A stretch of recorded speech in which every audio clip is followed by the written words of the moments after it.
Halo, assalamualaikum warahmatullahi wabarakatuh. Kembali lagi dengan Bapak Asep Fauzi. Insya Allah hari ini akan belajar di pelajaran tematik tema 1 selamatkan makhluk hidup kelas 6, subtema 1 tumbuhan sahabatku, pembelajaran 3.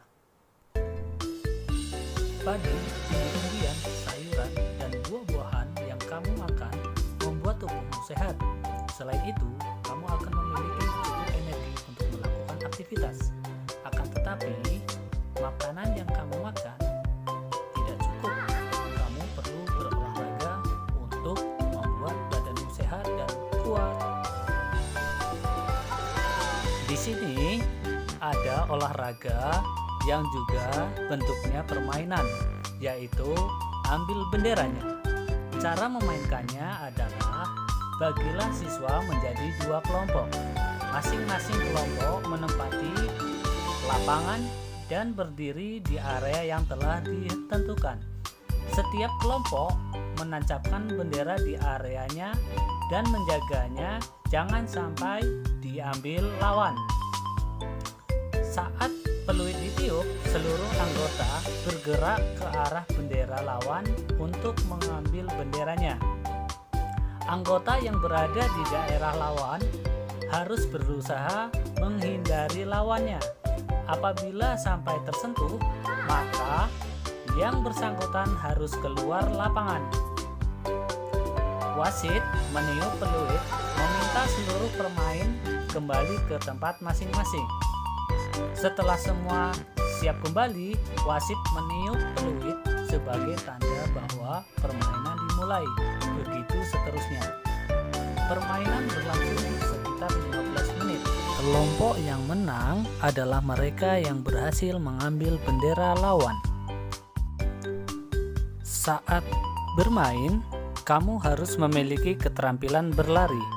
Perhatikan sikap tubuh ketika berlari berikut ini. Nah, ini adalah sikap tubuh kita saat berlari. Yang pertama adalah kepala kita adalah tegak, tangan agak menggenggam, lengan di samping badan membentuk sudut 90 derajat. Ujung kaki menghadap ke depan. Bahu santai tidak diangkat. Badan tegak tidak membungkuk. Jangan angkat kaki terlalu tinggi dan telapak kaki jatuh pada tumit bukan pada ujung kaki. Tumbuhan selain berkembang biak dengan cara generatif, juga berkembang biak dengan cara vegetatif. Bagaimana perkembangbiakan vegetatif pada tumbuhan? Ayo kita cari tahu. Nanas berkembang biak dengan cara vegetatif. Pembibitan tunas dapat dilakukan untuk mengembangbiakannya. Jadi di sini nanas ini biasanya kan kalau kita beli kan ada ya. Di atasnya kan masih ada daunnya. Nah, itu kita tinggal kupas daunnya, kemudian dipotong, lalu kalian taruh di gelas atau plastik yang berisi air, maka di situ nanti akan tumbuh akar dan siap ditanam. Lalu ada bawang merah yang memiliki bentuk berlapis yang di tengahnya akan tumbuh tunas. Umbi lapis terdiri atas daun yang tumbuh melapisi batang dan membengkak di dalam tanah. Pohon pisang berkembang biak dengan cara membentuk anakan pisang di sekitar pohon induknya atau disebut dengan tunas. Nah, adik-adik biasanya ada tumbuhan pisang nih. Di sekitarnya itu banyak tumbuhan pohon tunas yang masih kecil-kecil. Nah, itu disebut dengan tunas. Perkembangbiakan secara vegetatif adalah cara berkembang biak suatu makhluk hidup yang terjadi tanpa melalui perkawinan. Nah, di sini melalui tanpa perkawinan itu adalah tanpa melalui pertemuan antara benang sari dan kepala putik. Makhluk hidup baru tumbuhan berasal dari induknya. Ini adalah contoh perkembangbiakan secara vegetatif buatan dan vegetatif alami. Kalau perkembangbiakan vegetatif buatan itu adalah bantuan manusia, contohnya cangkok. Kemudian ada stek batang, yaitu menanam batangnya pada pohon singkong ini ya. Lalu ada perkembang vegetatif buatan dengan cara menyambung. Sedangkan perkembangbiakan vegetatif alami itu tanpa bantuan manusia. Ya, jadi ada akar tinggal, umbi lapis, umbi batang, umbi akar, tunas adventif, spora, gerage, dan lain sebagainya. Tumbuhan sumber kehidupan. Indonesia adalah negara kepulauan yang terletak di garis khatulistiwa Indonesia, memiliki dataran tinggi, dataran rendah, dan perairan. Dataran rendah adalah daratan yang memiliki ketinggian 0 sampai 200 meter di atas permukaan air laut.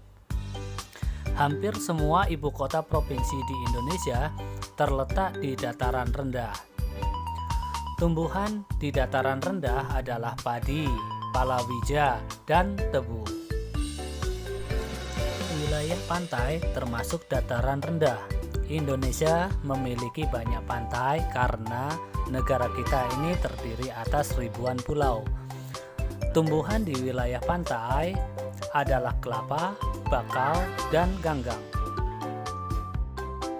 Dataran tinggi adalah daratan luas dengan ketinggian lebih dari 200 meter di atas permukaan laut.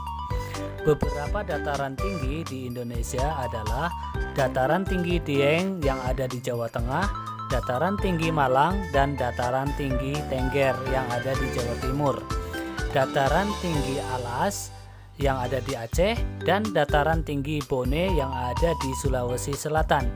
Jenis tumbuhan di dataran tinggi ini adalah teh, kopi, cengkeh, buah-buahan, dan sayur-sayuran.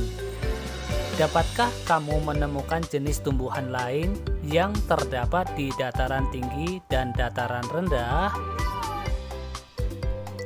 Nah, kita lihat di paragraf pertama tadi, Indonesia adalah negara kepulauan yang terletak di garis khatulistiwa. Indonesia memiliki dataran tinggi, dataran rendah, dan perairan.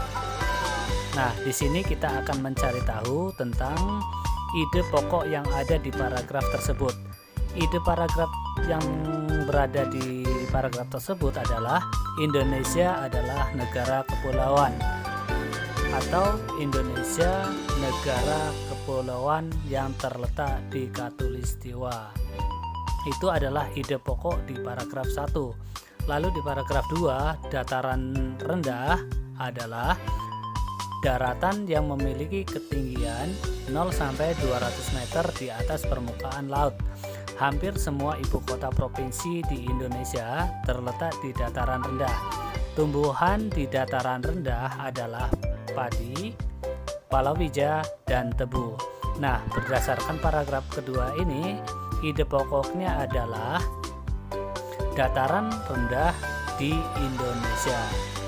Nah, untuk paragraf selanjutnya, coba adik-adik cari ide pokoknya. Itu saja dari Bapak akhiri. Billahi taufik wal hidayah. Assalamualaikum warahmatullahi wabarakatuh. Salam sukses untuk anak-anak Bapak semua.